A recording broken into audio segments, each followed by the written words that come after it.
Today I will be presenting furniture styles, as the title says on there, between 1660 and 1930. All the examples will be from the DAR, all the furniture examples will be from the DAR Museum collection. And if you want to see a lot of these are in period rooms. Please feel free to visit the period rooms later, and the study gallery and the Yoakum gallery, where a lot of these things will be on display.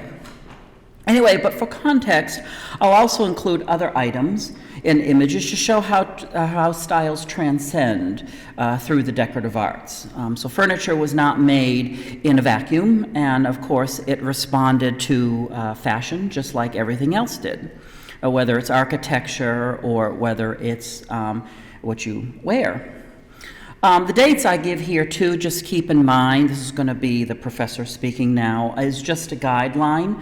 It is not intended as a hard edge because styles often remained popular for a long period of time after being first introduced. And the style names that I use also correspond with historical terms. Art historical periods. In other words, we don't use collector terms like Chippendale and Queen Anne. We instead use Rococo and Mannerist and Baroque, and that helps connect everything together across the decorative arts timeline. So without further ado, here we have our lovely family taking tea in, of course, England.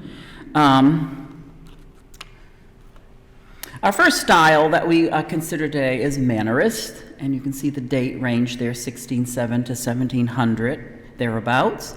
And Mannerism is the earliest expression of classicism as rediscovered and reinterpreted in Renaissance design. Exaggerated proportions, stylized naturalistic elements, heavy ornamentation, and precious materials characterize the style, and you can see this specifically in this rather overdone fireplace mantle and overmantle here. Carving is generally, not always, in low relief, and moldings are often applied to facades and either made from expensive woods like ebony or mahogany, or painted to resemble something more expensive, depending upon whether you could get it or not. Furniture is made by craftsmen called joiners, who assemble parts using mortise and tenon joinery, or by turners who fashion furniture parts using a lathe. They turn it on a lathe. Our first item up for consideration, I'll look at today, is this item, which, if you want to see the real one, is in the Wisconsin period room. We attribute this to Peter Blinn of Wethersfield, Connecticut, and Blinn was a joiner from Wethersfield, and it's either by him or one of his school, people that he trained, and it was made between 1675 and 1710. It's made out of oak with joined construction of panels set into horizontal rails. So I shall point here, horizontal rails and vertical stiles, and these are, of course, the panels. Notice the heavy ornamented facade having 3 carved panels with stylized marigolds and tulips, and applied turnings in the form of balusters and eggs. So you can figure out the eggs here, and these little things are called balusters. Applied decorative elements like turnings and moldings are made from maple and painted black to resemble imported African ebony. A further flourish can be found in the red painted moldings framing the carved panels, these things here. These red elements, moldings. And they're little black, for lack of a better word, squiggle lines. Suggests exotic zebra wood from Central America, or something like that. Who knows, really, but something exotic. And that would have been all the rage. Another example of the style is this particular chest, which is in the Massachusetts period room if you want to go see it in person, was made by an unidentified joiner in Western Massachusetts for Mary Burt. And you can see her name. It's kind of dark, but you can, oops, You can see her name right here, Mary Burt. And the V is a classical U, so that's why it's not supposed to be Bevert. It's Burt. Anyway, Mary Burt lived in Springfield, Massachusetts, and it was made around 1710.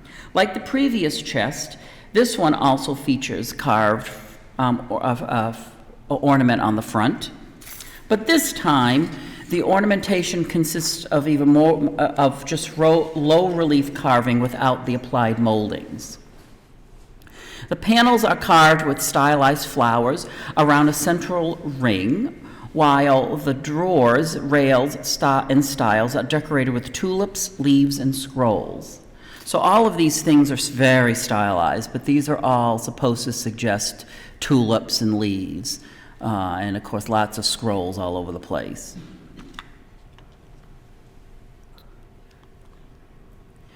Of course, we all have to have chairs because we get tired and we just sit down. So here we have 2 chairs in the collection. The first one on the right was made in Paris. Actually, it's not American, but this one here. Made in Paris during the 1660s. Though since we don't have an American version, this one it will help because this one relates to those made in Boston around the same period and later, having twist turnings on the front legs and stretchers and low backs. Low backs were all the rage at this time on chairs. Stylistically, the front of this chair is heavily ornamented with twist turnings and tooled or Russia leather, and also shiny brass tacks to further accentuate the shape. Russia leather is, if it's real Russia leather, it's reindeer skin, which is imported from Russia, and it has a distinctive cross-hatching pattern tooled into it. This is in the faux Russia leather, which means that it's actually just calf skin tooled to look like the reindeer version. Poor little reindeer. Anyway, the chair next to it, the armchair, this one is this turned armchair. It was made in either Virginia or North Carolina between 1720 and 1750. Though it's a little bit out of this period, the Mannerist period, certain decorative elements indicate that the style remained popular. All the elements were made by a turner, and the vase-shaped turnings of the arm supports and stretchers recall Mannerist detail, as you can see in here. These are all rather reminiscent of Mannerist detail.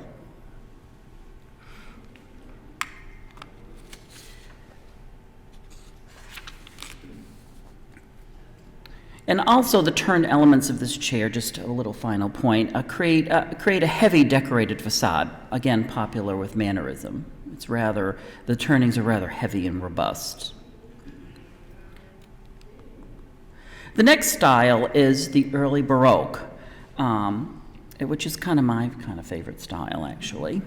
Anyway, but that's neither here nor there. The early Baroque is more accurate interpretation of classical Roman architecture. Since the proportions are based on monumental ancient public buildings like the Pantheon in the Colosseum in Rome, early Baroque elements are similarly oversized. In Europe, the court of Louis XIV began a massive building program at Versailles. Maybe you've all watched the series Versailles. And so you have kind of a sense of what was going on. But anyway, the result of this actually influenced international architecture and interior decor in Holland and England, and ultimately the American colonies. Vertical proportions became the rage. So for instance, chair backs became taller. New furniture forms like the easy chair made debuts, as did the sofa, the tea table, dressing table, high chest, and slant front desk. Board construction using dovetails to secure elements together, made by a cabinet maker this time instead of a joiner, became the standard. Fronts of case pieces could also be veneered with figured hardwoods, as an overview. And you'll see here, this is an interior of a parlor, and this is by the interior designer named Daniel Moreau, who lived in England, designed and lived in England for a while, and also influenced and designed in Holland. And then this is a Dutch piece of silver in very much the early Baroque style. You can see it's very heavy. There's an awful lot of floral decoration and all that going on. And this is kind of, that covered tankard is kind of a reserve, not as ornate as you might see. You can see what's going on here. Of course, you have porcelain mania, which is going on, so there's China porcelain all over the place in that particular room. Thankfully, I don't have to dust it. They had people in that mansion.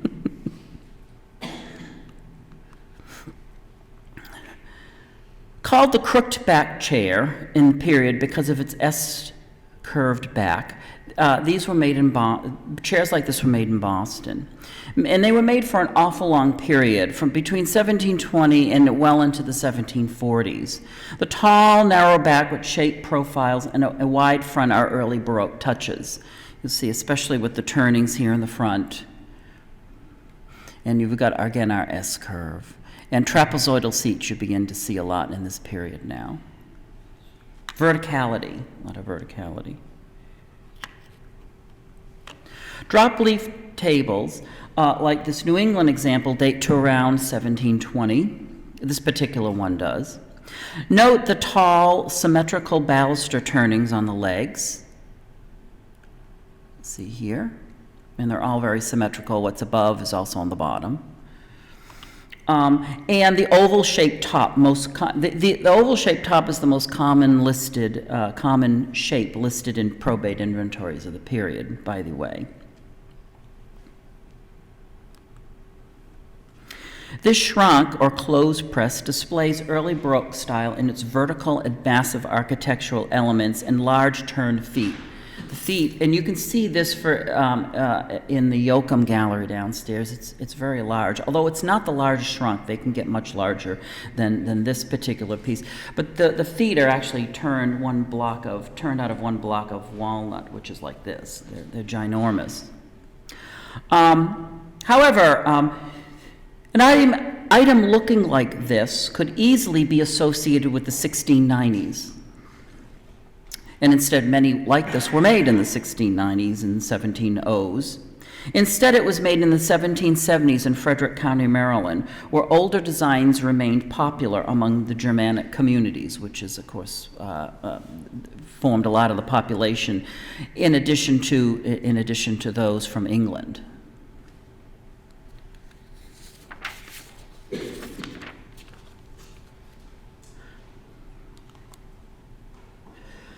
By the 17 teens, style shifted away from heavy, more severe forms.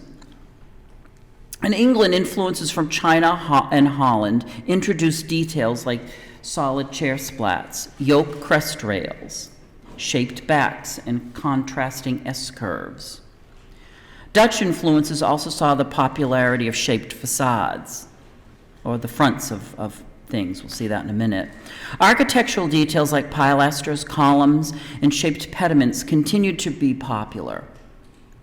Architectural design and furniture took cues from a revised classical style called Palladianism, perpetuated by Lord Burlington, an architect and furniture designer, and his friend, William Kent. Kent especially liked the shell form and incorporated into many of his designs. There are no shells here, but we'll see shells, trust me. And this particular thing will show us shells. This is a high chest. And you can see this on exhibition in the Yoakum Gallery downstairs. And the high chest displays many elements of the late Baroque style in its overall architectural details. Scrolled pediment, up here, scrolled pediment. The quarter-round fluted columns, which you see here. Again, all these are very architectural details. And our famous shell motif, which is down here. And, of course, cabriole legs, which you see here, are all hallmarks of this style. This particular high chest was made in Warren, Rhode Island. in 1776, and we know that because it was made as a wedding present in that auspicious year. But though it was made in 1776, it shows how popular, again, the Baroque style, the late Baroque style, remained popular in America. And this style was so popular in Rhode Island that it was exported internationally because of its rather plain classical look that transcended different styles.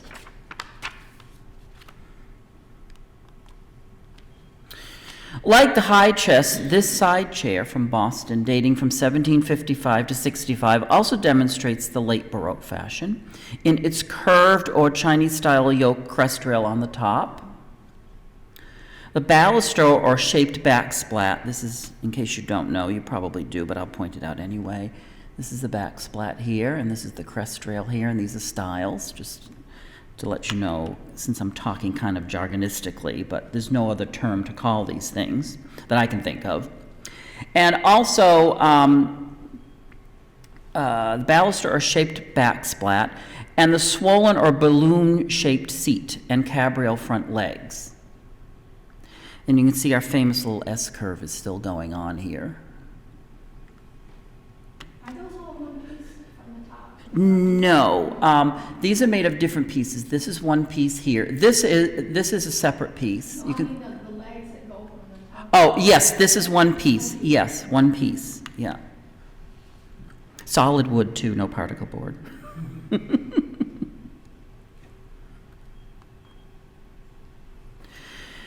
These two items also show late Baroque styling in their shaped facades or fronts. Both feature blocked fronts that accentuate them vertically and add visual interest.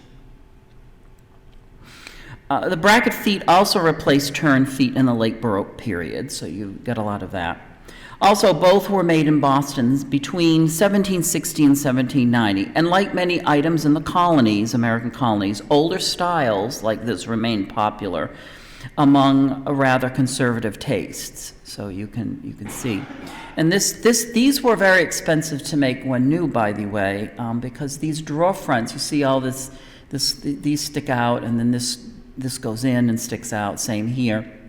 These drawer fronts were made out of one piece of mahogany that was, this thick in order to create those scooped out areas. So they were very expensive things when they were new.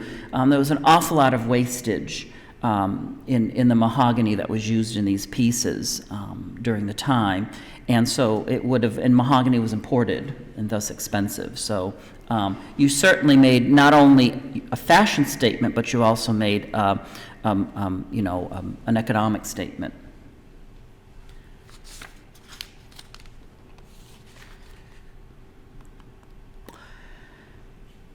Now we're into the very ornate. As you can see, we're moving from strict classical architectural severity to this, which is called the Rococo. And the Rococo represents a break from strict balance or classical balance. The word Rococo was first used in the early 19th century to describe this style. It's made up of two French words, and please forgive me for my French, because I do not pronounce it very well. The French laugh at me. Rocaille, meaning rock work, and coquillage, meaning shell work. And this all refers to naturalistic decorations found inside Italian buildings called grottos, Italian for cave, which is itself Italian for cave. Rococo, in its most pure form, as you can kind of see here, represents exuberant naturalistic asymmetry, with delicate, fanciful carvings. Nature doesn't really grow this way, but this is how we would like it to grow if it could. In American England, however, the Rococo was never fully accepted.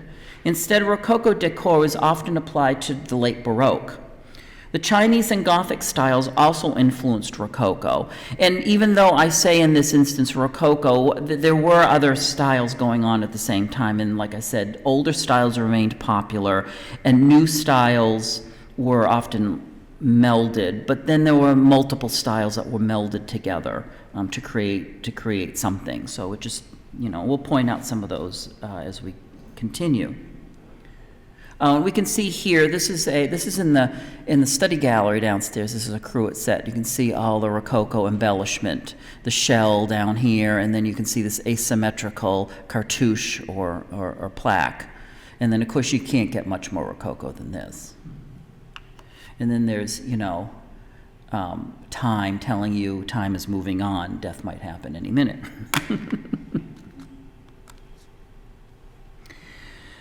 This chair, side chair, was made between 1760 and 1775 in Boston. And it has all the latest Rococo details. The Chinese style shaped crest rail, as you see up here, featuring carved and scrolled ears, or these little terminals up here. And then a stylized central carved leafage motif in the middle here. Who knows what this really is?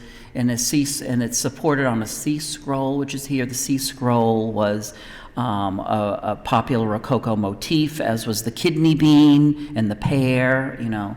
And then, of course, a little acanthus leafage down here. Why not, if you can include it?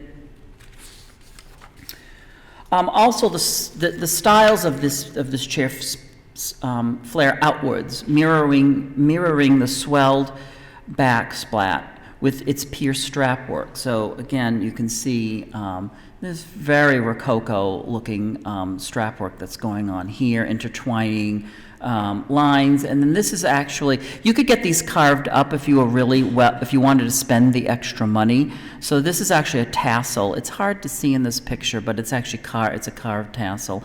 And these do intertwine. Sometimes they're just flat. In this instance, somebody spent a little extra money and had it carved, so it looks like the lines look like they're intertwining and interweaving with each other. Also, another Rococo feature you can see on the front legs, with acanthus carved leafage on the knees. So this is all acanthus carving here, all leafage. And you can see this in the, I think it's in the study gallery. No, it's in the Yoakum gallery downstairs. And also, and the Chinese style ball and claw feet, which we know very well, because we see it even today.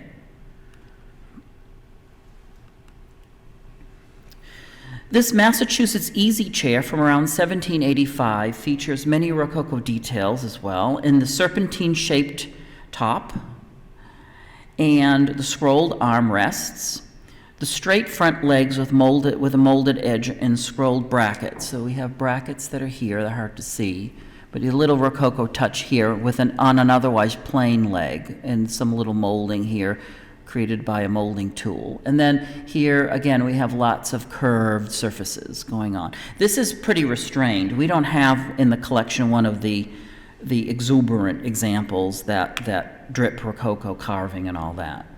Maybe someday, you know. But right now, this is what we've got.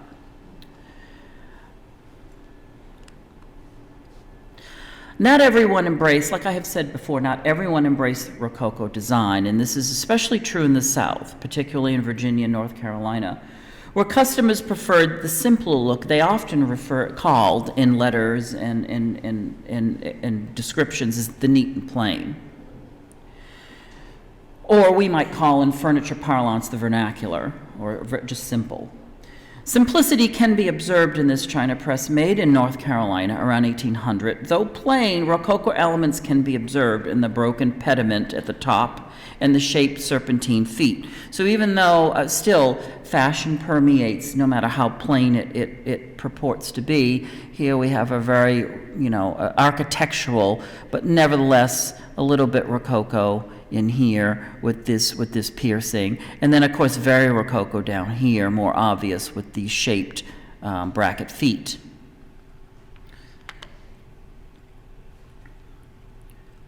Perhaps the Rococo reached its most successful height in the British American colonies in Philadelphia.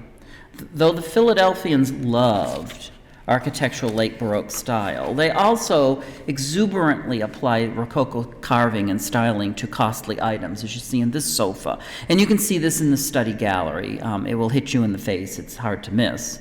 No less exuberant is the sofa's double serpentine top and scrolled arms that express the Rococo ideal. So we've got not just one bump here, but we've got two peaks that go. So this person spent not only a lot of money in the extra peaks, but also this carve. This is part of a C-scroll. Remember, we talked about C-scrolls earlier. And then our nice, though this is all very Rococo up here, we've got a relatively plain architectural base here in the legs. This was made between 1765 and 1780.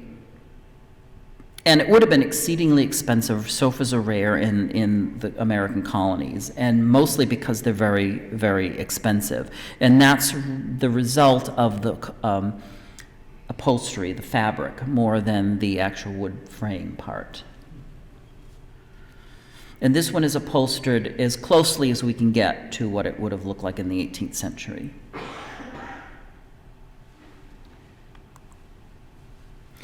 Then we have the early neoclassical. And early neoclassicism reinterprets the heavier Baroque designs or classicism based on the monumental public buildings. Remember, early Baroque, late Baroque was classicism from public buildings like the Colosseum and the Pantheon. But this new classicism is somewhat different. It's still based on buildings from ancient Rome, but it's actually taken from the furniture design as well as architecture, and everything else is taken from the wall paintings and other decorative motifs found in domestic villas, in the newly discovered archaeological sites at Pompeii and Herculaneum. So instead of having pompous public monumental buildings, now we have private homes that we can base architectural styles on from these relatively small villas. Classical taste, as a result, classical taste reappears and is rethought as lighter in look, featuring tapered legs, inlaid carved classical designs like the shield, the urn, and stylized flowers. So we can see here, specifically in the silver urn, you can't get much more classical than that. I mean, an urn, you know. And then, and we have a lot of, this dining room is very fashionable. It has all neoclassic furniture, the different forms that we're going to see in a moment, from a sideboard to tables and chairs and all that. All very much lighter in feel and look. And one of the most popular furniture forms in the late neoclassic period was a sideboard, as you see here. This Baltimore example dates between 1795 and 1810, and it features the latest neoclassical details of inlaid shapes like ovals, rectangles outlined in light wood stringing.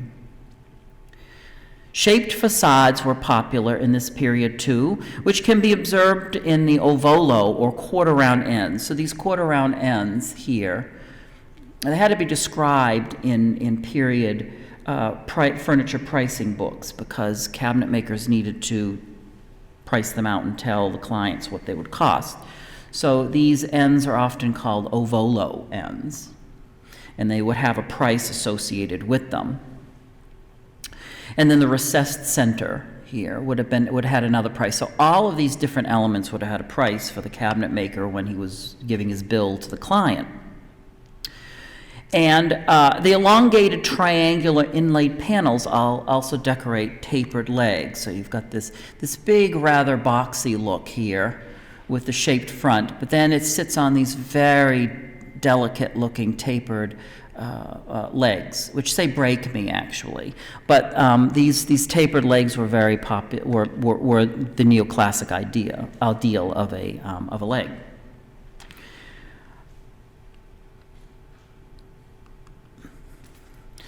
This Baltimore neoclassic side chair features a classical shield back, another popular form. No surprise, the shield is, and it, like the urn, was one of the classical neoclassical elements.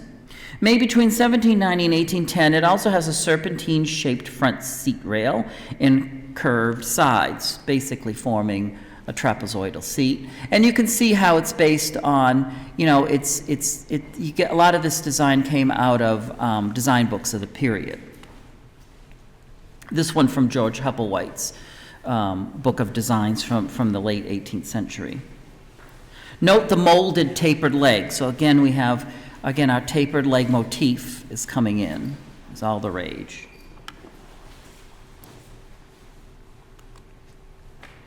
One of the most classical of all chairs in the museum collection is this New York City example, dating between 1815 and 1820, in the Grecian klizmo shape, with continuous curved legs and a back. It has everything classical, of course, going for it. You almost think a goddess is going to come out and start playing the back, you know. The most notable feature is the harp back splat, of course, the ultimate classical musical instrument. Though worn, the gilded and penwork decor originally depicted a classical sphinx. There is a sphinx there. She's hiding behind her wornness. But you should look so good if you were, you know, from 1815, you know. But anyway, of course, it doesn't help that people rubbed up against it as they sat on it. Because, you know, at one point it was a new piece of furniture, and, you know, new piece of furniture is a new piece of furniture. Who cares? It's just fashionable. We don't sit in it today, of course. Though worn, the gilded, it depicted a classical sphinx. I just said that. Note, however, the classical carved legs in the form of lion's paws, an ancient Roman touch. So not only are the paws carved as lion's paws, but also you'll notice that the forearm or the foreleg of the lion is also carved. So all that fur is carved into there. So this is a very rare feature to have all this up here. Usually they just come down and then there's the foot. But this person decided to spend little extra money in enhancing the classical look. Like this side chair, this sofa was also made in New York City between 1805 and 1815, and the top or crest rail is divided into 3 rectangular panels. It's kind of hard to see. You know, taking pictures of furniture is difficult because it's so dark, it sucks up light, so it's really hard. But anyway, there's one panel here, and another there. And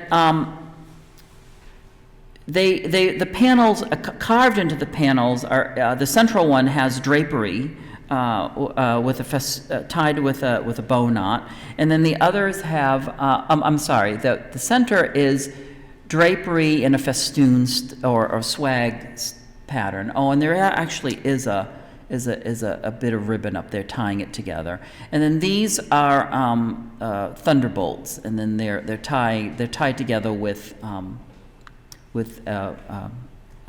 bow, with ribbons. These details can be found, believe it or not, on the walls and paintings in Pompeii and Herculaneum.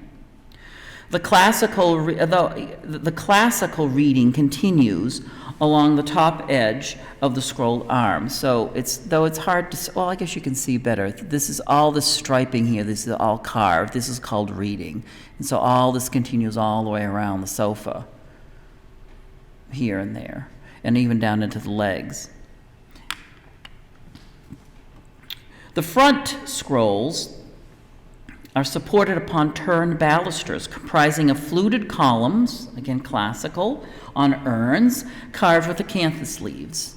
So here's this is actually an upside down urn, but there's acanthus leaves there. Acanthus leaves are just stylized leafage, basically. The turned front legs are also adorned with carved reading, and again, our favorite tapered profile.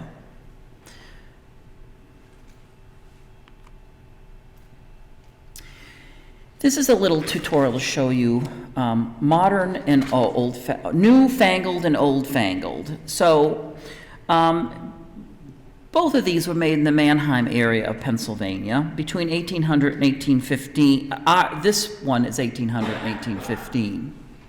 Both are from Mannheim area. But the chest of drawers on the right, let me see, the chest of drawers on the left, which is in the DAR collection, is an older Baroque form that has been updated. So if you compare it with the one on the labeled old-fashioned, you'll see that, the old-fashioned one is from the 1770s. The old-fashioned one has engaged pilasters, a heavy molded cornice, and bracket feet.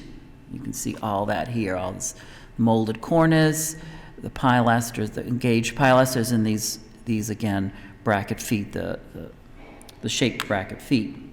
In its place on the newfangled version, the latest look, it's still the same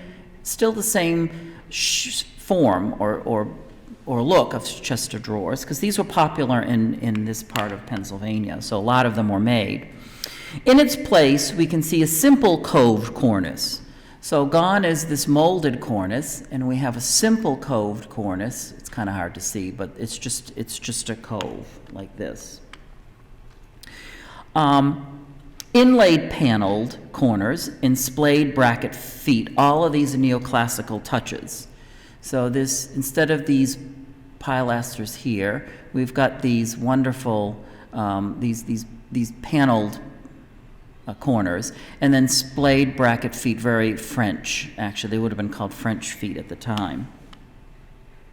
Further classical styling can be found on the inlaid banding just above the feet that replaced the earlier molding. So instead of having a heavy molding, which is across here, our neoclassical style is replaced the molding with this inlaid geometric pattern. And then finally we have oval brass pulls that are stamped brass. Again, you might have seen these on the sideboard previously. I showed you from Baltimore. And of course, finally, as if there isn't enough classicism, we have our favorite. If it isn't an urn, it's usually going to be the shield. So if you look carefully, the keyhole escutcheons are surrounded by shield inlays of bone. So again, we've taken an older fashion form and we've retained it, but we've updated it and made it more modern. So the more things change, the more they stay the same. We still are always in the pursuit of the modern, even in this period. Now we switch to late classical, and we move from a more delicate to back to heavy. So you kind of have seen a little bit of a pattern here. We go from heavy in the Mannerist style to lighter in the Rococo, back to and the neoclassical to the heavy, and then back to the heavy again. We seem to like to go from heavy to light. That's in furniture design. That seems to be, and also architecture too. That seems to be the pattern. But anyway, we're moving back to heavy, and with this we have in the late classical we have boldly carved surfaces and scrolled silhouette designs characterize this style. It also blended design elements from ancient Egypt as well as the medieval Gothic. Visual interest relied on the use of figured veneers, which became cheaper through mechanization. So this late classical scrolled arm sofa, which you can see in the New York period room, was made in, surprisingly, New York City around in the 1820s, and makes quite a statement featuring its robust carving of the arms, crest rail, and feet, as you can see here. And actually, I can give you some details. Look at that. You can't get much more heavier carved than that. The scrolling motif is repeated in the leafage carved arms, also terminating in large rosettes. So these are rosettes up here, or flowers. So you can see the leafage going all up and around, and you can see it's repeated there and there. And we have our lion's paw foot with lots of carved hair. And of course, a cornucopia, very stylized cornucopia. And cornucopias were extremely popular motifs in this period as well. And you see them over and over again, specifically on sofas and the bases of sideboards, but not exclusively to that. As the decades progressed from the 20s into the 30s, veneered surfaces replaced carving, as seen in this sideboard, again from New York City, and this is from the 1830s, later 1830s. Vibrant when new, veneers covered most surfaces. Note the carved lion's paw foot and cornucopias, again, both popular motifs in this period. And this is again, these are very stylized cornucopia.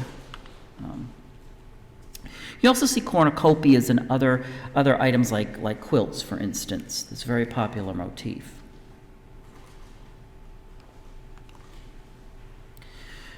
This late classical table, made in the 1820s or 1830s, shows classical touches in the carved scrolled feet, moldings of the central pillar.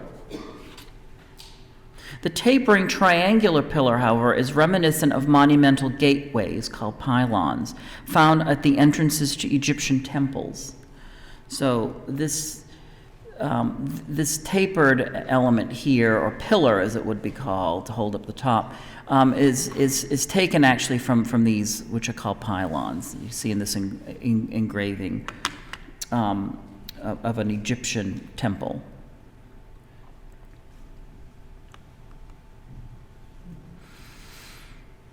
Late classicism can also be, and this, just to let you know, you can see this in the Alabama room. It was made by Isaac Vose and Co. of Boston, just in case you want to know who made it. We don't know who made this, but we do know that this was made in Maine, perhaps Portland, in the 1820s. And what we can see, we can see the classicism in this desk. We can see it in these turned applied columns and turned feet. Again, we have a lot of figured veneer going on here, and this is mahogany, a combination of mahogany and birch wood, which was very popular. Is a locally available wood, and you could get it very figured like that.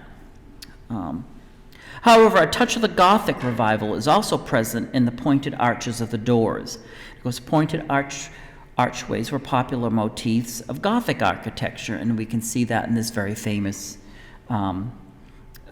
cathedral. Of course, it's Notre Dame. Now we're proceeding into the mid-19th century and late 19th century, with the Rococo revival. And the Rococo revival is a mid-19th century reinterpretation of the of the 18th century Rococo. Remember, we saw the original Rococo and all its floral excess, and now we're going to see the 19th century interpretation of that. Though I focus primarily on the Rococo revival in this section, this period also saw other revivalist styles, which I won't discuss in detail here because we don't have a lot of things from those other styles. But they also include the Renaissance revival and the Neo-Grec. But back to the Rococo revival, see our family in their Rococo revival parlor, which also includes some other styles as well. Technology and mass production played an important role in the creation of this style. John Henry Belter patented a method of laminating thin wood sheets together and shaping them under pressure to form curved shapes, never possible in the 18th century. Basically, early plywood is what he patented. But this method was used to create the exaggerated curves of chairs, sofas, tables, and case pieces. Carving could now be done with a combination of machine and hand finishing. So upon saying that, we have this sofa here, which is an ultimate expression of the Rococo revival, made from costly rosewood around 1860. The entire sofa has carved decoration and exaggerated shaping made possible through the Belter's laminated method. And you'll see here the details of the carving. It's both hand-carved and machine-carved. And also, you can look, if you look at this is the side of the arm on that sofa, the crest rail at the top, and you can see the laminations here. It looks just like plywood. That's the only way you could have created the curves here. You could not have done it out of a solid piece of rosewood. It would have been impossible. Well, you could try, but good luck, you know.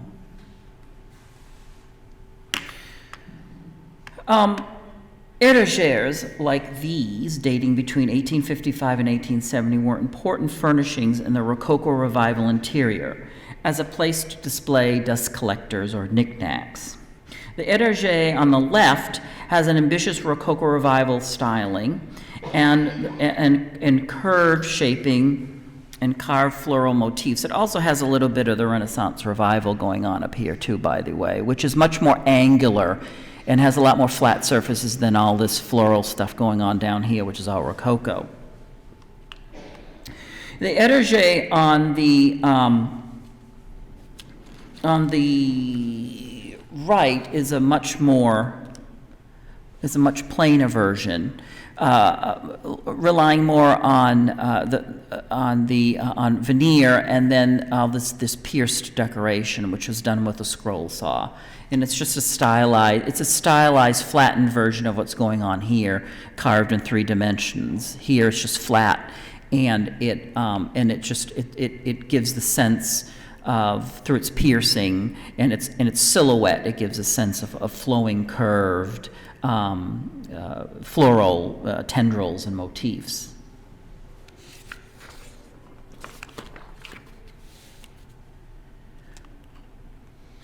Then we, from that, and all of those items, by the way, if you want to see them, are in our one, what we call Victorian room, or Rococo Revival room, the Missouri period room. So all of those are from that. So that's basically our collection of complete collection in one view of Rococo Revival furniture that we have here. Anyway, turn to Colonial Revival, and the DAR is filled with Colonial Revival stuff, and you'll see a tour de force of that presently. But Americans became aware of their decorative arts past with the celebration of the Centennial Exposition in Philadelphia in 1876. And I oversimplified a little bit because a lot of local towns and cities before 1876 were celebrating their bicentennials, their tricentennials, whatever. But it wasn't really until 1876 that the general American public, not just antiquarians and historians, began to appreciate America's colonial past and the things that came out of it. With this newfound appreciation, manufacturers and architects began reproducing historic styles, reinterpreting items for a modern aesthetic. And this modern aesthetic, this particular mansion, can you not tell this person likes GW? I mean, there's GW here, there's GW there, there's GW, I mean, come on, you know. So maybe it provided inspiration when we were having dining. Anyway, the New Jersey period room upstairs on on this floor, but in the other building, and you can go see this room in its full splendor after the lecture if you want to, is the ultimate Colonial Revival relic. All the woodwork and furniture were made from oak salvaged from HMS Augusta, which was destroyed during the Battle of Red Bank in 1777. In the 19-teens, when these items were made, people would have called this look the Jacobean look, referring to the reign of King James I, who ruled Britain from 1603 to 1625. The furniture style, though, since we're suave furniture collectors and know our styles, is actually the early Baroque, which, if you recall, was popular in the late 1600s. Note the high backs and the scrolled legs, popular motifs of the late Baroque period, just reinterpreted here. The chairs shown here are rather faithful copies of the original, especially the one shown, the armchair on the right. The DAR Museum has, like I said, has many other reproductions of various historic styles in the collection. On the left is a center table in the late classical style of the 1830s and 40s, but it was made around 1910. Though at first glance it may appear period from the 1830s or 40s, the central pillar is not as robustly shaped as you would have found on something from the 1830s or 40s. And the chair is a reproduction from the early 20th century in the 18th century Rococo style. Giveaways here include the rather strange stylized Rococo motif, perhaps a shell supported by a C scroll. So they got the C scroll kind of right, because that was very popular in the original Rococo, as we talked about. And the exaggerated knees of the legs and extra wide seat rail are not really what you'd expect to find in the 18th century. This is extremely wide. About a quarter wider than you'd see in the 18th century. And also, the legs are carved. The knees are way too exaggerated for the 18th century. And they're also carved, the knee returns, and the legs are carved from one piece of wood, which is, again, not a period thing. But nevertheless, this was someone's, this was handmade, and it was a cabinet maker's, a chair maker's interpretation of the 18th century. Again, something made in the style of, especially if you couldn't get the real thing. Although at this time, when these things were made in the early 20th century, late 19th century, reproductions were considered okay. You know, people didn't turn up their nose at them, especially if you couldn't get the real thing. Let's see, I think, did I skip something? Oh, I did. There we go. Pothast and Company of Baltimore made all the furniture seen in this slide in around 1810. And this is actually furniture made for the room that it's still in today, what's called here the banquet hall, which is a large dining room. Up on the third floor in the building connected to this one, and you can see those things through a screen door if you're interested. Nevertheless, Pothast made these things, and the sideboard actually, though they're all reproductions, the sideboard actually relates to Baltimore versions made in the 1820s. So they were actually copying actual models from the 1820s and 30s, Pothast was. And they were making a lot of these by hand. They used a combination of both machines and also hand tooling to create these. They called their furniture, their reproduction furniture lines, the heirlooms of tomorrow. So, and they are actually, they're very well made. And the sideboard has fooled, has fooled people. If you look at it really quickly, you'll think it was from the 1820s, made in Baltimore, but it was made in Baltimore, but not in 1820s. However, one giveaway is the turned feet. The turned feet are not something that would have been popular at the time, and also the less robust carving. Nevertheless, it's quite well done. The side chairs in the wooden knife boxes or urns are actually copies of 18th century English examples. The chairs were by Pothast, but these are a firm in Chicago, and the name has just gone right out of my head, so sorry, I can't. But if you want to know more about those, we can open them up and I can tell you. The Rococo style is represented with these chairs. Though the chairs resemble ones made in Philadelphia in the 1760s and 70s, the exaggerated proportions and rather stiff, not relaxed naturalistic carving, indicate revival, made around 1910, and we know these are 1910 because they were made for a specific room, the board room, over in the next building, and you can actually go see those along with the table that matches it and everything else. It's quite fabulous, actually, to have everything in context. The armchair is a copy, however, of the famous Rising Sun chair, and you can see the original in Independence Hall in Philadelphia today. John Falwell, a Philadelphia cabinet maker, made the original in 1779 for the Speaker of Pennsylvania's legislature. Carved into the crest rail of both the original and this reproduction is a sun. And there's the sun. He's smiling at you.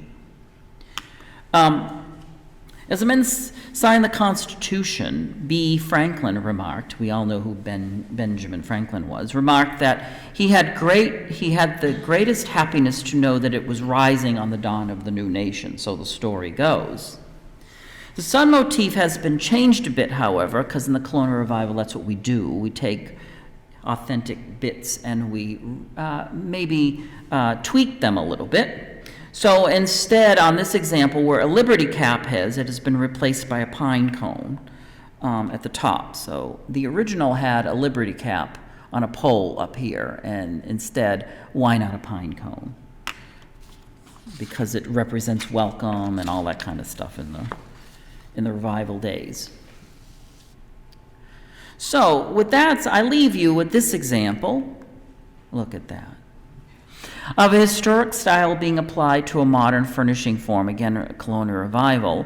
Although this happens to be English, so it's not really in Britain. It wouldn't be colonial revival. It would be more traditional. Nevertheless, in this country, it would be seen as colonial revival.